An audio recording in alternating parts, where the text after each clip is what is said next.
Oke, selamat siang semuanya pemirsa. Kali ini saya memperkenalkan diri, Prof. Saya Laude Muhammad Fatun, dosen HI UPN Veteran Jakarta, dan spesial mengundang Prof untuk berbicara tentang kepakaran Prof sendiri di bidang diplomasi, khususnya digital diplomasi, seperti itu. Dan pemirsa perlu ditahu bahwa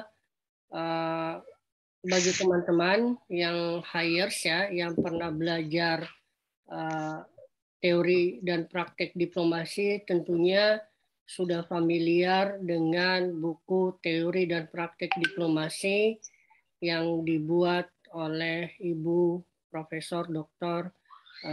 Sukawarsini Dejelantik. Kalau kita bisa bilang ya, buku itu merupakan buku soko guru lah bagi mereka yang belajar teori dan praktik diplomasi di era-era mulai tahun 2008 yang kemudian buku itu diterbitkan oleh Geraha Ilmu. Saya pikir hampir semua program studi HI menggunakan buku itu sebagai satu buku rujukan. Bahkan sampai saat ini buku itu masih menjadi rujukan teori dan praktik diplomasi di berbagai kampus seperti itu. Perlu saya sampaikan bahwa narasumber kita hari ini adalah perlu ditahu salah satu profesor perempuan kedua ya, profesor perempuan kedua yang ada di HI. Nama lengkap beliau adalah Profesor Sukawarsini Dejelantik, PhD. Beliau adalah dosen dari Universitas Parahyangan, ya, Unpar, Bandung. Tentunya nama beliau sudah sangat populer di kalangan para hires dan mudah-mudahan kita berharap beliau selalu sehat agar bisa terus mengembangkan ilmu pengetahuan dan terus mengembangkan kajian-kajiannya sehingga bisa menjadi referensi bagi kami yang muda-muda dalam kajian khususnya diplomasi gitu. Secara khusus saya 2 kali bertemu langsung dengan Prof. Sukawarsini. Pertama kita ketemu di Bali waktu Venas tahun 2019. Di sana waktu itu juga beliau juga sempat memberikan buku beliau yang berjudul Komunikasi Internasional ya. Dan tentunya buku itu juga kami pakai untuk sebagai rujukan di mata kuliah komunikasi internasional maupun mata kuliah diplomasi. Kemudian terakhir yang lalu kita bertemu di UGM ya, tepatnya di Venas UGM tahun 2021 dan sempat berbincang-bincang tentang kenaikan pangkat akademik guru besar. Kata beliau yang lalu akan mengajukan guru besar dan saya pun waktu itu spesial doa mudah-mudahan segera tercapai. Ternyata beberapa bulan yang lalu akhirnya guru besar dari Prof. Suke atau kami sering menyebutnya Mbak Suke akhirnya keluar dan ini menjadi profesor kedua di bidang hubungan internasional khususnya diplomasi setelah Ibu Evi dari UI. Ini suatu kebanggaan tentunya buat HI ya, khususnya asosiasi HI agar banyak lagi dosen-dosen yang tentunya mampu mencapai derajat guru besar karena memang guru besar di HI ini masih kurang. Jadi mudah-mudahan para perempuan-perempuan HI yang sudah berpengalaman mudah-mudahan juga bisa mengikuti dan menjadi motivasi dari Prof. Sukawarsini agar bisa mendapatkan gelar guru besar juga. Seperti itu, Prof. Podcast ini dibuat khusus untuk mengundang para profesor HI di Indonesia dengan kepakarannya masing-masing. Beberapa waktu lalu sudah ada Profesor Anak Agung Banyu Perwita, Prof. Tulus, kemudian ada Prof. Andrik, kemudian ada kemarin yang Prof. Ari dari Unpad, kemudian ada Prof. Sukawarsini. Ini suatu kehormatan buat saya diluangkan waktunya. Kita tahu ya pemirsa bahwa kajian beliau sangat dalam dan tentunya meminta waktu beliau khusus ini adalah suatu kehormatan buat kita, sehingga mudah-mudahan jangan disia-siakan waktunya untuk mendengar hasil editan, hasil ini dari dialog ini. Mudah-mudahan dapat menambah manfaat dan berharap Prof. Suke semakin sehat, semakin produktif ya. Bukunya kemarin saya sudah bawa dan bisa kita tukaran buku juga ya yang lalu. Mudah-mudahan saling bisa berkolaborasi nantinya untuk menulis buku ke depan. Baik, Prof, barangkali seperti itu untuk pengantarnya. Ini akan di-share di channel YouTube dan berharap akan di-share juga ke berbagai media sosial sehingga bisa dinikmati atau bisa dilihat atau bisa dipelajari juga yang lain, karena kan era ini sesuai juga dengan tulisan Prof kan eranya era digital gitu ya. Jadi media pembelajaran itu apalagi anak-anak milenial itu lebih suka mendengarkan berbasis pada digital media baru. Sehingga kita gunakan ini mudah-mudahan dapat memperkenalkan, dapat mengetahui banyak hal dari Prof. Suke. Hal lain juga adalah bahwa tentunya kan di kampus-kampus lain, terutama di daerah sana tuh pengen mengetahui Prof. Sukawarsini di Jalantik ini yang mana orangnya gitu ya. Penulis buku populer teori dan praktek diplomasi ini yang mana orangnya gitu ya. Mudah-mudahan dengan media podcast ini berharap dapat membuat mereka yang di daerah sana khususnya belum mengetahui Prof. Suke atau belum bertemu langsung, ini bisa melihat langsung bagaimana kemampuan Prof. Suke dalam menjelaskan suatu diplomasi. Seperti itu, Prof.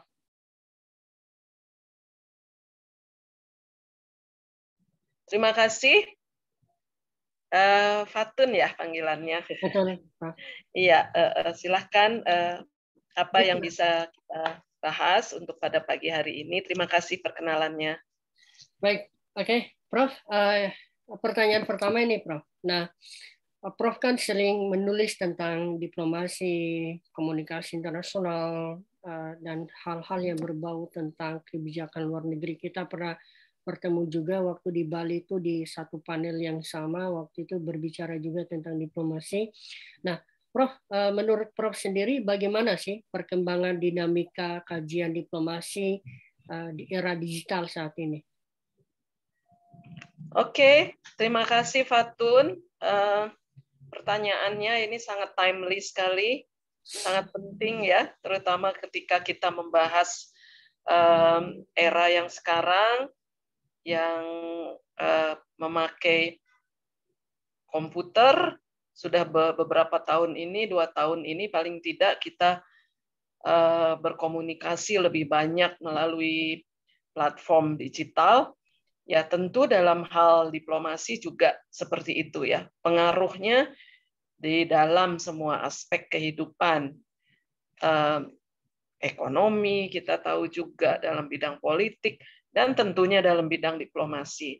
Nah, diplomasi juga sekarang lebih banyak, sebetulnya sudah sejak era transformasi digital ini, kita sudah banyak memakai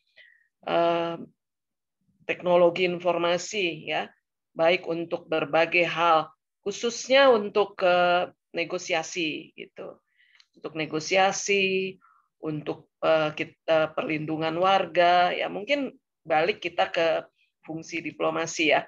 Yang pertama fungsi representasi, yang kedua fungsi negosiasi, fungsi selanjutnya diplomasi publik misalnya ya, fungsi reporting seperti itu, melaporkan. Nah, kecuali untuk fungsi representasi mungkin yang memerlukan penampilan fisik gitu ya sebagai simbol bahwa dalam diplomasi ini ada hubungan bilateral, apakah multilateral, antar negara. Tapi untuk fungsi-fungsi yang lainnya sebenarnya kita bisa memakai platform digital. Ya. Fungsi pelaporan jelas ya, kita tidak perlu lagi bertatap muka ke ibu kota negara pengirim untuk melaporkan mengenai situasi terkini di negara yang penerima ya. Demikian juga dengan fungsi negosiasi, sudah banyak sekali dilakukan melalui webinar, melalui pertemuan-pertemuan virtual, terutama sejak pandemi tahun 2020. Nah, jadi peran teknologi informasi ini sangat penting sekali, Pak Fatun. Jadi memang seyogianya sekarang kita lebih mastering ya, mempergunakan teknologi informasi. Tidak saja sebagai diplomat, sebagai peneliti, tapi juga untuk semua aspek kehidupan. Seperti itu. Baik, Prof. Baik.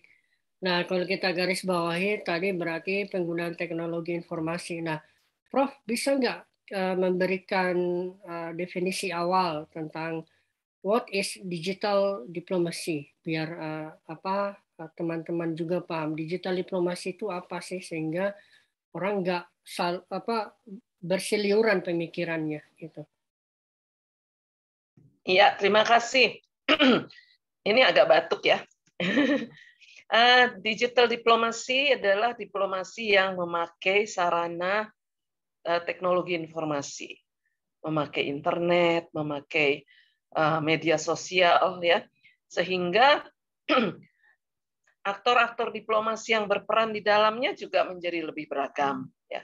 Kalau sebelumnya diplomasi lebih banyak melibatkan aktor-aktor negara, aktor formal, diplomat, duta besar, envoy, negosiator, mediator, dan sebagainya. Tapi sekarang di era digital ini, hampir semua masyarakat yang memiliki teknologi internet itu dapat terlibat di dalamnya. Bukan terlibat dalam pengertian formal ya, tapi di sini bisa mempengaruhi pembentukan foreign policy, kebijakan luar negeri. Ya. Mengenai kasus A misalnya, kita bisa memberikan informasi, kita bisa memberikan masukan kepada pemerintah gitu. Bisa lewat berbagai macam, seperti yang sedang kita lakukan ini ya. Ini juga bisa menjadi masukan mungkin kalau bisa dimanfaatkan, kita bisa memberikan policy paper misalnya ya, atau kita membuat webinar lalu kita membuat laporan hasil-hasil pembahasan kita untuk diberikan kepada para pemangku kepentingan. Hal-hal seperti itu ya. Jadi memakai semua platform digital sehingga mungkin kita mengenal sekarang istilah virtual embassy ya, seperti yang dibuat oleh Amerika Serikat untuk Iran, itu juga ada virtual embassy. Lalu juga kita juga ada virtual negotiation gitu ya. Itu juga sudah sering dilakukan. Tapi kalau yang lain-lainnya masih penampilan fisik atau kehadiran fisik itu untuk fungsi representasi itu masih diperlukan. Seperti itu, Pak Fatun. Baik, Prof. Sangat menarik ya pengetahuan dari Prof. Nah, Prof, kan salah satu poin dari digital diplomasi ini adalah untuk mencapai kepentingan nasional gitu. Nah, kira-kira menurut Prof, pandangan Prof, apa keunikan dari digital diplomasi ini untuk mampu mencapai kepentingan nasional suatu negara, Prof? Karena kita lihat digital ini kan cukup dapat menambah kemanfaatan yang bagus buat negara. Iya, baik. Kepentingan nasional, kalau kita ngomong kepentingan nasional tentu luas sekali ya. kepentingan nasional dalam bidang apa? Dalam bidang politik kah, ekonomi, dalam meningkatkan budaya, nation branding mungkin, dalam untuk mempererat hubungan antar dua negara dan sebagainya. Jadi kalau misalnya kita melihat peran dari digital diplomacy dalam diplomasi publik lah, pilih salah satu aja ya. Contoh misalnya Korea Selatan, itu kan boleh dikatakan negara yang paling sukses memanfaatkan diplomasi publiknya, ya, memanfaatkan K-pop, ya, memanfaatkan Hallyu untuk mendukung diplomasi publik negaranya. Nah, dalam hal ini diplomasi publik yang dilakukan oleh Korea banyak sekali didukung oleh digital, ya, oleh media digital gitu. Apakah kalau kita ngomong drama misalnya, itu kan kita sudah bisa akses melalui digital, ya, musiknya juga seperti itu, bisa melalui YouTube, bisa semua platform media sosial itu dimanfaatkan oleh Korea gitu. Dan juga negara-negara lain tentunya, ya. Seperti Jepang, kita tahu juga pakai manga, Hallyu, dan sebagainya, ya. Dan negara-negara lain, kalau Amerika Serikat tentu sudah terlebih dahulu dia dengan diplomasi publik dengan melalui film, melalui musik dan sebagainya gitu. Jadi itu mungkin yang dukungan dari digital, ya, dari teknologi ke komunikasi atau teknologi digital dalam nation branding atau dalam membentuk brand image, ya, image dari sebuah negara. Itu penting sekali kalau zaman sekarang. Sama pentingnya dengan kerjasama di bidang yang disebut hard politics, ya. Jadi kalau selama ini di era damai seperti sekarang, kepentingan negara itu adalah untuk meningkatkan kerjasama antar kedua negara, meningkatkan nation brand kita, ya, mempengaruhi opini publik di negara penerima, ya, membangun opini yang positif mengenai negara kita gitu, ya. Jadi bagaimana caranya, tentu para diplomat tidak akan bisa sendirian melakukan hal seperti ini. Ya kan, kita bisa bayangkan kalau kunjungan misalnya kepada publik di negara host country misalnya, itu pasti akan memakan waktu yang sangat panjang dan efeknya juga tidak akan terlalu besar, ya.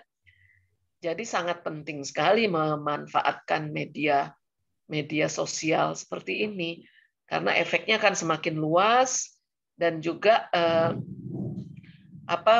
platformnya juga bisa dipilih sesuai dengan media sosial mana yang paling populer di negara tersebut. Seperti itu, Fatun. Baik, Prof. Oke, Prof. Nah, tentunya kan penggunaan digitalisasi ini memiliki peluang, barangkali tadi sudah disampaikan, mungkin bisa disebut peluang lah gitu. Nah, kira-kira tantangan atau kendala yang mungkin bisa dialami oleh berbagai negara dalam menggunakan digital diplomasi ini sebagai platform kebijakan luar negerinya seperti apa, Prof? Kendala, ya.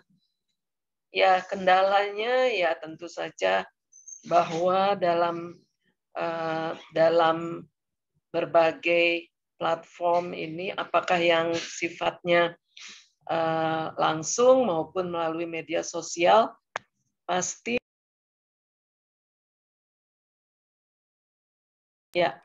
akan ada sisi positif dan negatifnya kan pasti, ya. Ya, sisi positifnya tadi sudah saya jelaskan. Tapi ada juga faktor negatifnya. Seperti misalnya tidak semua negara memiliki jaringan yang stabil atau yang kuat seperti yang dimiliki oleh Indonesia, termasuk di dalamnya yang kita bersyukur memiliki akses yang positif, ya, akses yang baik gitu. Tapi kita juga perlu menyadari bahwa tidak semua memiliki fasilitas yang sama. Sama seperti di Indonesia sendiri, ya. kan tidak semua wilayah itu memiliki akses yang sama gitu, kekuatan jaringan yang sama seperti itu. Ya, terus aspek tantangan lainnya atau hal negatif lainnya tentu saja terkait dengan kontennya ya. Jadi konten juga perlu namanya dengan memakai media yang kita bicara tidak secara langsung, pasti juga persepsi penerimaan publik juga itu yang harus diperhitungkan gitu. Itu sih so far. Baik, Prof. Baik. Nah, ada beberapa dampak negatif barangkali yang perlu kita analisis lebih dalam. Misalkan salah satu poin diplomasi publik yang dilakukan oleh Indonesia melalui platform digital kan ketika warga Indonesia menyerang website negara Solomon gitu ya ketika memberikan pidato di forum PBB. Nah, menurut Prof sendiri, apakah ini sudah bisa dikatakan sebagai digital diplomasi dapat yang berdampak positif atau negatif, Prof? Karena kan di satu sisi membela Indonesia, tetapi di sisi lain justru itu merusak reputasi Indonesia dalam konteks Indonesia sebagai negara yang barbar, Prof. Iya, saya nggak kebetulan tidak ngikutin sih yang dimaksud oleh Pak Fatun tadi. Tapi ya seperti yang tadi saya katakan ya bahwa untuk media sosial ada satu seperti koin yang mempunyai dilihat dari dua sisi yang berbeda gitu ya. Jadi intinya sih bagaimana kita memanfaatkan media sosial ini secara optimal untuk kepentingan negara kita, untuk kepentingan membangun citra politik luar negeri, ya, merancang politik luar negeri yang positif, dan juga untuk mempengaruhi opini publik yang positif di negara-negara penerima. Seperti itu, Pak Fatun. Baik, Prof. Nah, mungkin ini yang terakhir, Prof. Kira-kira nih apa pesan yang Prof bisa sampaikan sebagai seorang akademisi di bidang digital diplomasi kepada para pengkaji digital diplomasi atau kepada pemerintah untuk menggunakan platform ini sebagai bagian dari formalitas kebijakan luar negeri khususnya Indonesia, Prof. Iya, baik. Terima kasih Pak Fatun. Apa yang bisa disampaikan ya bahwa sekarang kita sudah masuk ke era digital yang artinya semua aktivitas komunikasi itu bisa diakses oleh siapapun ya. Sehingga yang perlu dimanfaatkan sekarang adalah bagaimana memanfaatkan dan mengoptimalkan teknologi ini ya. Jadi tidak lagi misalnya dalam hal fungsi perlindungan misalnya. Perlindungan warga negara ya. Jadi kita sudah bisa juga membuat aplikasi yang bisa memantau keberadaan warga negara, khususnya misalnya para pekerja migran seperti itu ya. Jadi dimanapun mereka berada, selama mereka masih punya internet dan ada handphone, ada PC seperti itu akan bisa dipantau sehingga tidak ada alasan gitu ya sampai tidak terlacak keberadaan dari warga negara kita. Kalau sedang tidak ada masalah, pasti tidak apa-apa ya. Tapi yang sering kali menjadi persoalan adalah ketika masalah muncul, warga negara kita tidak terdaftar, misalnya. Nah ini yang perlu diperhatikan gitu. Bagaimana supaya memberikan akses, memberikan fasilitas kepada semua warga negara supaya memiliki aplikasi seperti yang sekarang kita punya ya, Peduli Lindungi gitu. Sehingga pergerakan tiap warga negara dia selama dia memegang aplikasi itu bisa terlacak. Itu sangat membantu sekali. Seperti itu Pak Fatun. Baik Prof. Nah, satu lagi barangkali Prof. Ini kelewatan tadi. Ya. penilaian Prof sendiri terhadap cyber diplomasi atau para hacker ini dalam menggunakan digital diplomasi ini sebagai hal negatif dan mengancam negara. Menurut Prof seperti apa? Ya, informasi ya. Ada beberapa informasi yang sebetulnya misalnya gitu ya yang hanya rahasia negara seperti itu yang tidak bisa diakses. Ini juga pernah terjadi kan ketika surat-surat atau pesan-pesan diplomatik negara yang sifatnya rahasia itu bisa diakses atau bocor oleh hacker seperti yang kita pernah dengar dalam berbagai kasus ya, atau penyadapan seperti itu. Nah, mungkin inilah jadi kuat-kuatan kuat-kuatan teknologi jadinya. Bagaimana kita bisa memakai teknologi ini dengan baik, dengan akses yang benar-benar kalau memang ini akses hanya khusus untuk pejabat pemerintah misalnya seperti itu ya, memang harus dijaga kerahasiaannya. Dan itu juga tentu dari segi teknis itu ada cara-caranya gitu yang perlu diaplikasikan. Seperti itu, Pak Tun. Baik, Prof. Terima kasih, Prof, atas waktunya.